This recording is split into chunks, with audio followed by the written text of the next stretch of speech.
Well, let's just get more now on our top story, and that is the killing of two Palestinian men allegedly by Israeli security forces in the occupied West Bank as raids intensify in that area.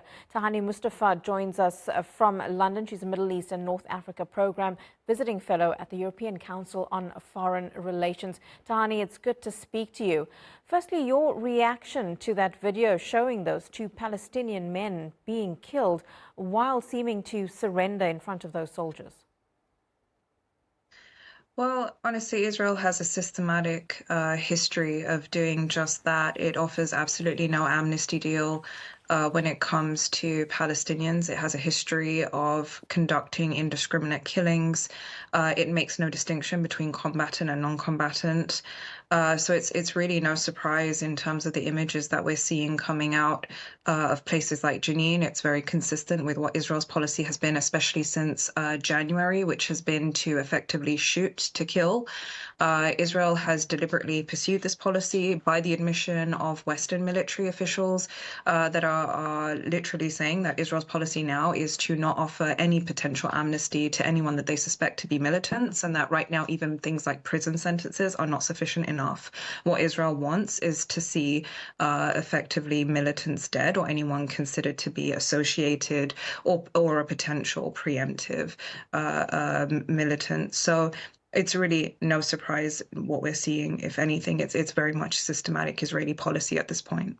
The Palestinian Authority says these are war crimes that are being committed. Do you believe that is the case here, given what we're seeing now and, as you've outlined, the history of Israel's actions in the occupied West Bank? Very much so. And this is something that even Israeli human rights organizations, as well as reputable international organizations, have been documenting, not just for the last few years, but for decades now, where Israel effectively, again, has absolutely no consideration for international law. We've seen it in Gaza quite blatantly in the last 2 years, but we're also seeing it in the West Bank.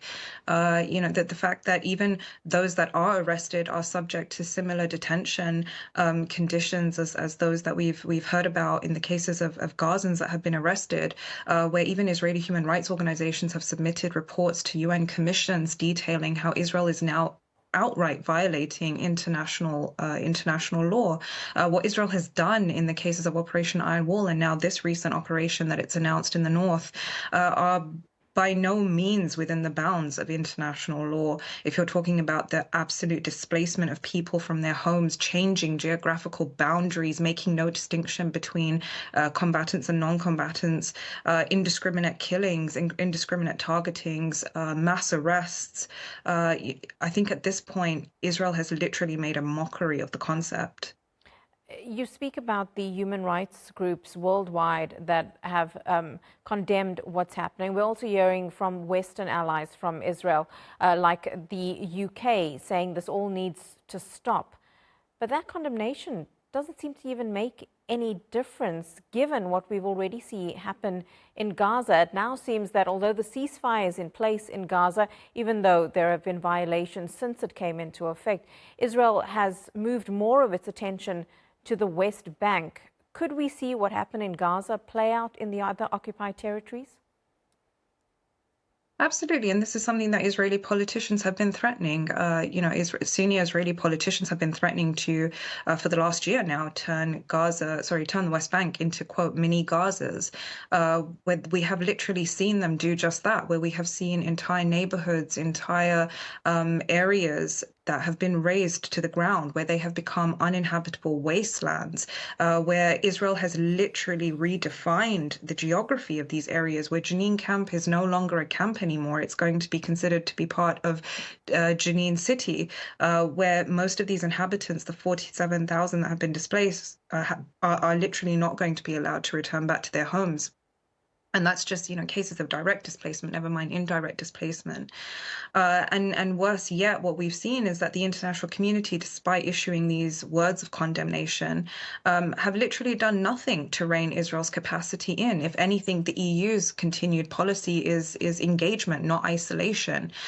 Regional states are guilty of the same thing. We haven't really seen a single entity really try and rein Israel's capacity in, which is precisely why Israeli politicians feel so emboldened to be doing what they're doing. And worse yet, this is something that even key stakeholders within the negotiations around Gaza have been warning about. Whenever you see a humanitarian pause or a cessation when it comes to Gaza, it always comes at a price, and that price is always the West Bank. And that was something that Hamas had openly warned about back in December around the January ceasefire, and they were precisely right when we saw immediately after the announcement of the ceasefire, Operation Iron Wall. And this time it's no different, where as soon as we saw the announcement of a ceasefire in Gaza, we saw the uptick in the West Bank of Israeli search and arrest operations and Israeli settler violence. Tahani Mustafa, we'll have to leave it there for now, but really appreciate your analysis. Live to us there from London.